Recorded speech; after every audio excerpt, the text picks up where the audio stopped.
Daily taste the daily. పని మొదలు పెట్టక ముందే టార్గెట్ ఫిక్స్ అయిపోయిందా? తేడా వస్తే అంతే సంగతులంటూ మెడ మీద వేలాడుతున్న కత్తిని చూపిస్తున్నారా? తెలంగాణ కాంగ్రెస్లో ఇన్నాళ్లు ఒక లెక్క, ఇకపై మరో లెక్క అన్నట్లుగా వాతావరణం మారబోతోందా? ఏ నాయకులకు టార్గెట్స్ ఫిక్స్ అయిపోయాయి? తేడా వస్తే ఎలాంటి పనిష్మెంట్ ఉండబోతోంది? ఇక మాటలుండవు, మాట్లాడుకోవడాలుండవు. తేడా జరిగితే అంతే సంగతులు. పదవి ఉంది కదా అని, పార్టీ పవర్లో ఉంది కదా అని ఎంజాయ్ చేసేద్దాం, అనుభవించు రాజా అంటూ ఆడుతూ పాడుతూ గడిపేద్దామంటే ఎట్టి పరిస్థితుల్లో కుదరదని జిల్లా కాంగ్రెస్ అధ్యక్షులకు చెప్పేసిందట అధినాయకత్వం. కొత్త డీసీసీ అధ్యక్షులకు CM Revanth Reddy targets fix చేసినట్టుగా తెలుస్తోంది. వాళ్ళింకా పనే మొదలు పెట్టలేదు, కానీ కుర్చీలో కూర్చోబోయే ముందే కొత్త లక్ష్యాల గురించి వివరించి ఏం చెయ్యాలి, ఎలా ప్రొసీడ్ అవ్వాలో సూటిగా సుత్తి లేకుండా చెప్పేయాలనుకుంటున్నట్టుగా సమాచారం. జిల్లా అధ్యక్షులుగా నియమితులైన వారు ఏమేం పనులు చెయ్యాలో, ఎలా వ్యవహరించకూడదో చెప్పారట సీఎం. అలాగే పార్టీ చెప్పినట్టు చేయకుంటే ఏం జరుగుతుందో కూడా ముందే బొమ్మ చూపించేసినట్టుగా తెలుస్తోంది. అధికార పార్టీకి జిల్లా అధ్యక్షుడు అవడమంటే అంతా శమాషి కాదు అంటూనే వారి పని ఏంటన్న అంశం విషయంలో కూడా క్లారిటీ ఇచ్చేశారు. తేడా వచ్చిందంటే తప్పిచ్చేస్తామని కూడా ముందే చెప్పేసి మానసికంగా అందుకు సిద్ధమై కుర్చీలో కూర్చోమన్నారట.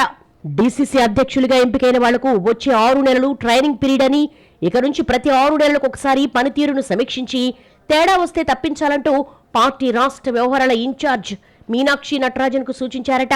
దీన్ని బట్టి కొత్తగా ఎన్నికైన డీసీసీ అధ్యక్షులు ఇక నుంచి పని చేయకుండా పార్టీ నాయకులు, మంత్రుల చుట్టూ తిరుగుతామంటే కుదరదు, మెడ మీద కత్తి వేలాడుతోందని హెచ్చరించినట్లయింది.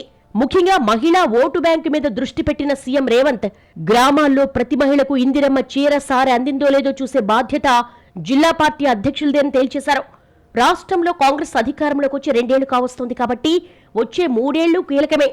ప్రభుత్వం అమలు చేస్తున్న పథకాలను ప్రచారంలో పెట్టడం, ప్రజల వద్దకు వెళ్లడం అనేది కీలకమైన టాస్క్. వీటిలో ఎక్కడ తేడా వచ్చినా పదవులకు గండం తప్పదని డీసీసీ అధ్యక్షులకు సీరియస్గానే చెప్పేశారు సీఎం. పాత పద్ధతికి అలవాటు పడితే కుదరదని, పరుగులు పెట్టాల్సిందేనని క్లారిటీ ఇచ్చారాయన. అప్పగించిన పని చెయ్యకపోయినా, ఆశించిన స్థాయిలో పర్ఫార్మెన్స్ లేకపోయినా తప్పించడం ఖాయం. అందులో మొహమాటాలకు, పైరవీలకు తావులేదన్నారు. జిల్లా పార్టీ అధ్యక్షులమయ్యాం, పని మానేసి పెత్తనం చేద్దామనుకునే బాబత ఎక్కువగా ఉంటుంది కాంగ్రెస్ పార్టీలో. అసలు పని మానేసి కొసరు వాటికి ప్రాధాన్యం ఇచ్చే బ్యాచ్కు కొదవే ఉండదు. అందుకే సీఎం అంత సీరియస్గా చెప్పారట. మొదటి రోజే ఫైనల్ ఎగ్జామ్స్ కావలసినంత హోంవర్క్ ఇచ్చి పంపారు. దీంతో ఇకరైనా డీసీసీల తీరు మారుతుందా? పాత వాసనలు పోయి పరుగులు పెడతారా? పార్టీని మరోసారి విజయ తీరాలకు చేరుస్తారా అంటూ ఆసక్తిగా చర్చించేసుకుంటున్నాయి కాంగ్రెస్ వర్గాలు.